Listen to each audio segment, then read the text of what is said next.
और इस वक्त बड़ी खबर आ रही है। आपको बता दें कि इजराइल के वज़ीर-ए-आज़म बिन्यामिन नेतन्याहू हॉस्पिटल में एडमिट हुए हैं। जी हाँ, आपको बताते चलें कि बिन्यामिन नेतन्याहू का ऑपरेशन होना है, जिसके चलते उन्हें हॉस्पिटल में दाखिल कराया गया है। और इस बीच बड़ी खबर यह आ रही है कि इजरायली वज़ीर-ए-आज़म बिन्यामिन नेतन्याहू के जो इख्तियारात हैं, उनका जो कामकाज है वो अब उनके नायब को एक तरह से मुंतकिल किया गया है। यानी कई दिन तक हॉस्पिटल में बिन्यामिन नेतन्याहू रह सकते हैं और उनका जो कामकाज है उनके नायब एक तरह से देखेंगे।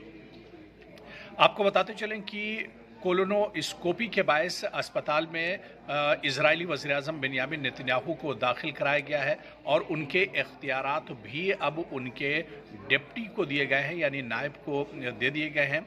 आपको बताते चलें कि इजरायली वज़ीर-ए-आज़म के दफ्तर ने बाकायदा इस बात का ऐलान किया है, जानकारी दी है कि बिन्यामिन नेतन्याहू की मकबूजा बैतुल मुक़द्दस के एक अस्पताल में कोलोनोस्कोपी की गई है।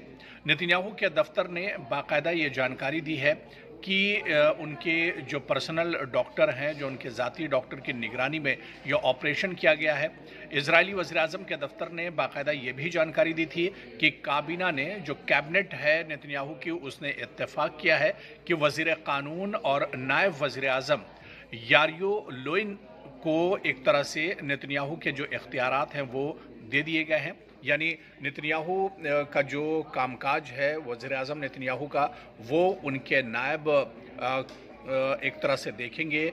यारियो लोइन नेतन्याहू के नायब हैं और वो अब इज़राइल की पूरी बागडोर एक तरह से संभाल रहे हैं, क्योंकि जो टाइमिंग है ये बहुत ही इम्पॉर्टेंट है। इस वक्त इज़राइल चारों तरफ से घिरा हुआ है, परेशानियां इज़राइल की एक तरह से बढ़ गई हैं और ऐसे में नेतन्याहू का अचानक बीमार होना, उनका ऑपरेशन होना, ये कहीं ना कहीं एक बड़ा धचका इज़राइल के लिए माना जा सकता है। और ऐसे में अब पूरी जो जिम्मेदारी है वो नेतन्याहू के डिप्टी यानी यारियो लोइन के सर पर एक तरह से आ गई है। और अब ऐसे में अब ये देखना बहुत अहम होगा कि नेतन्याहू कब तक सेहतयाब होते हैं।